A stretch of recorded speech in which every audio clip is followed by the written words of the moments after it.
Hello guys, welcome back to Creative. അപ്പോൾ നമ്മുടെ ഇന്നത്തെ വീഡിയോ എന്താണെന്ന് വെച്ച് കഴിഞ്ഞാൽ നിങ്ങൾ പ്രിവ്യൂവിൽ കണ്ട പോലെ തന്നെ ഒരു ആഷ് ഗ്രീൻ എഡിറ്റ് എങ്ങനെ നമുക്ക് ലൈറ്റ്റൂമിൽ വളരെ ഈസി ആയിട്ട് ചെയ്യാമെന്നുള്ളതാണ്. ഓക്കെ, അപ്പോൾ വീഡിയോയിലേക്ക് പോകുന്നതിന് മുമ്പ് നിങ്ങൾ ഈ ചാനൽ ആദ്യമായിട്ടാണ് കാണുന്നതെങ്കിൽ ഇതുപോലുള്ള അടിപൊളി ലൈറ്റ്റൂം പ്രിസെറ്റ്സിനും ലൈറ്റ്റൂം എഡിറ്റിംഗ് ട്യൂട്ടോറിയൽസിനും ഒക്കെ ആയിട്ട് നമ്മുടെ ഈ ചാനൽ ഒന്ന് സബ്സ്ക്രൈബ് ചെയ്ത് വെക്കാൻ ശ്രമിക്കുക. ഓക്കെ, അപ്പോൾ നമുക്ക് നേരെ വീഡിയോയിലേക്ക് പോകാം.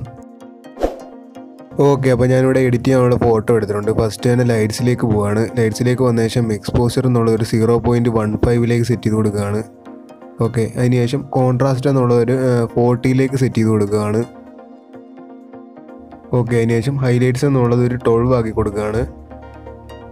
ഓക്കെ, അതിനുശേഷം ഷാഡോസ് എന്നുള്ളത് ഒരു 20 സെറ്റ് ചെയ്ത് കൊടുക്കുകയാണ്. അതിനുശേഷം വൈറ്റ്സ് ഫുൾ മൈനസ് ചെയ്ത് 100 ആക്കി കൊടുക്കുക, -100 ആക്കുക. ഓക്കെ, അതിനുശേഷം ബ്ലാക്സ് എന്നുള്ളതൊരു -58 സെറ്റ് ചെയ്ത് കൊടുക്കുകയാണ്. ഓക്കെ, അതിനുശേഷം നേരെ കർവിലേക്ക് വന്ന ശേഷം ഞാനിവിടെ സെറ്റ് ചെയ്ത് കൊടുക്കുന്ന പോലെ ഒരു കർവ് നിങ്ങളൊന്ന് സെറ്റ് ചെയ്ത് കൊടുക്കുക.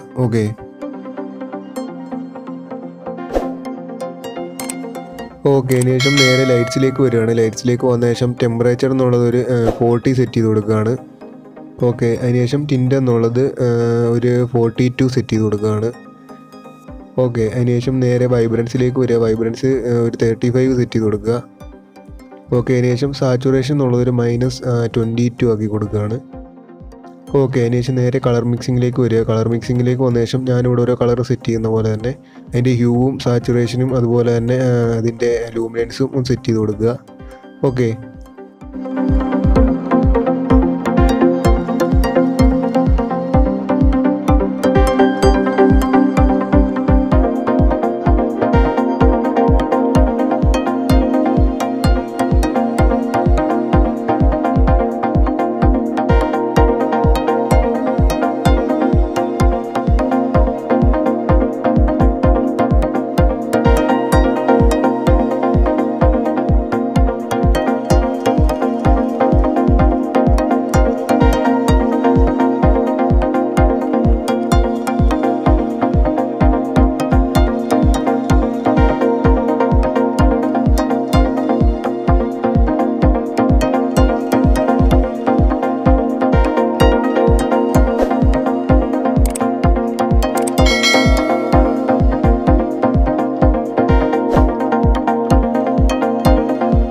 ഓക്കെ, അപ്പോൾ കളർ മിക്സിംഗ് എല്ലാം കഴിഞ്ഞു. അതിനുശേഷം നേരെ ഗ്രേഡിങ്ങിലേക്ക് വന്ന് ഫസ്റ്റ് സർക്കിൾ സെലക്ട് ചെയ്യുക. എന്നിട്ട് അതിൻ്റെ ഹ്യൂ ഒരു 232 സെറ്റ് ചെയ്ത് കൊടുക്കുകയാണ്.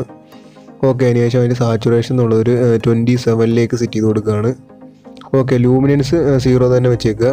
ബ്ലെൻഡിങ് എന്നുള്ളത് ഫുൾ 100 ആക്കി കൊടുക്കുക. അതിനുശേഷം ബാലൻസ് എന്നുള്ളത് -23 സെറ്റ് ചെയ്ത് കൊടുക്കുക. ഓക്കെ, അതിനുശേഷം നേരെ സെക്കൻഡ് സർക്കിളിലേക്ക് പോകാം. സെക്കൻഡ് സർക്കിളിലേക്ക് വന്നിട്ട് അതിൻ്റെ ഹ്യൂ എന്നുള്ളത് ഒരു 75 ആക്കി കൊടുക്കുകയാണ്.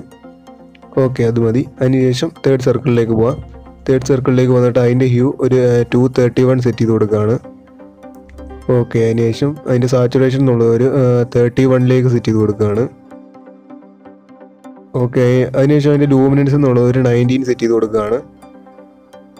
ഓക്കെ, അതിനുശേഷം ബ്ലെൻഡിങ് ആൻഡ് ബാലൻസ് സെയിം ആക്കി തന്നെ വെച്ചേക്കുക. അതിനുശേഷം നേരെ നമ്മൾ എഫക്ട്സിലേക്കാണ് പോകുന്നത്. എഫക്ട്സിലേക്ക് വന്ന ശേഷം ഫസ്റ്റ് തന്നെ ക്ലാരിറ്റി എന്നുള്ളത് ജസ്റ്റ് ഒന്ന് ഇൻക്രീസ് ചെയ്ത് കൊടുക്കുകയാണ്. 12 സെറ്റ് ചെയ്ത് കൊടുക്കുകയാണ്. അതിനുശേഷം ഡിഹൈസ് ഒരു 24 സെറ്റ് ചെയ്ത് കൊടുക്കുകയാണ്. ഓക്കെ, അതിനുശേഷം വിജിനിറ്റ് എന്നുള്ളതൊരു 17 സെറ്റ് ചെയ്ത് കൊടുക്കുകയാണ്. ഓക്കെ, വിജിനിറ്റ് നിങ്ങൾക്ക് ഇഷ്ടമുള്ള രീതിയിൽ സെറ്റ് ചെയ്യാം. നല്ല രീതിയിൽ ഡാർക്ക്നെസ് വേണമെങ്കിൽ നിങ്ങൾക്ക് നല്ല രീതിയിൽ വിജിനിറ്റ് കൂട്ടി കൊടുക്കാം. ഓക്കെ, അതിനുശേഷം മിഡ് പോയിൻ്റ് ഒരു 50 സെറ്റ് ചെയ്ത ശേഷം ഫെദർ എന്നുള്ളതൊരു 44 സെറ്റ് ചെയ്യുക. അതിനുശേഷം റൗണ്ട് ഒരു -22 സെറ്റ് ചെയ്ത് കൊടുക്കുകയാണ് ഇവിടെ. ഓക്കെ, അപ്പോൾ അത്രേ ഉള്ളൂ. നേരെ നമ്മളിനി ഡീറ്റെയിൽസിലേക്കാണ് പോകുന്നത്. ഓക്കെ, ഡീറ്റെയിൽസിലേക്ക് വന്ന ശേഷം ഷാർപ്നെസ് എന്നുള്ളതൊരു 22 സെറ്റ് ചെയ്ത് കൊടുക്കുകയാണ്. ഓക്കെ, അതിനുശേഷം താഴെ നോയ്സ് റിഡക്ഷൻ ഒരു ഓപ്ഷൻ ഉണ്ട്. അത് ജസ്റ്റ് ഒരു 60 ആക്കി കൊടുക്കുക. ഓക്കെ, അതിനുശേഷം താഴേക്ക് വന്നു കഴിഞ്ഞാൽ നിങ്ങൾക്ക് ഇവിടെ കാണാൻ പറ്റും കളർ നോയ്സ് റിഡക്ഷൻ ഉണ്ട് ഓപ്ഷൻ. ഓക്കെ, അതും കൂടെ ജസ്റ്റ് ഒന്ന് ഇൻക്രീസ് ചെയ്യുക, ഒരു 10 സെറ്റ് ചെയ്ത് കൊടുക്കുകയാണ്. ഓക്കെ, അതിനുശേഷം ഏറ്റവും താഴെ സ്മൂത്ത്നെസ് എന്നുള്ളത് ഒരു 65 സെറ്റ് ചെയ്ത് കൊടുക്കുകയാണ്. ഓക്കെ, അപ്പോൾ അത്രേ ഉള്ളൂ. നമ്മുടെ എഡിറ്റിംഗ് എല്ലാം കംപ്ലീറ്റ് ആയിട്ടുണ്ട്. ഇനി നമുക്കിത് കോപ്പി ചെയ്ത് വേറെ ഏത് ഫോട്ടോയിൽ വേണമെങ്കിലും യൂസ് ചെയ്യാം. ഓക്കെ, അപ്പോൾ ഈ പ്രിസെറ്റ് ഡൗൺലോഡ് ചെയ്യാനുള്ള ലിങ്ക് ഞാൻ ഡിസ്ക്രിപ്ഷനിൽ കൊടുത്തിട്ടുണ്ട്. അവിടെ നിങ്ങൾക്ക് ഡൗൺലോഡ് ചെയ്ത് ഫ്രീ ആയിട്ട് നിങ്ങളുടെ ഫോട്ടോസിൽ യൂസ് ചെയ്യാവുന്നതേ ഉള്ളൂ. ഓക്കെ, അപ്പോൾ അത്രേ ഉള്ളൂ ഗൈസ്. വീഡിയോ ഇഷ്ടപ്പെട്ടാൽ ലൈക്ക് ചെയ്യുക, ഷെയർ ചെയ്യുക, സബ്സ്ക്രൈബ് ചെയ്യുക. തൊട്ടടുത്തുള്ള ബെല്ലൈക്കൺ കൂടി ഒന്ന് എനേബിൾ ചെയ്ത് വെച്ച് കഴിഞ്ഞാൽ നമ്മൾ അപ്ലോഡ് ചെയ്യുന്ന ഇതുപോലുള്ള അടിപൊളി ലൈറ്റ് റൂം വീഡിയോസൊക്കെ നിങ്ങൾക്ക് നോട്ടിഫിക്കേഷനിലൂടെ എത്തിച്ചേരുന്നതാണ്. ഓക്കെ, അപ്പോൾ മറ്റൊരു വീഡിയോ ആയിട്ട് വീണ്ടും വരാം. Good bye.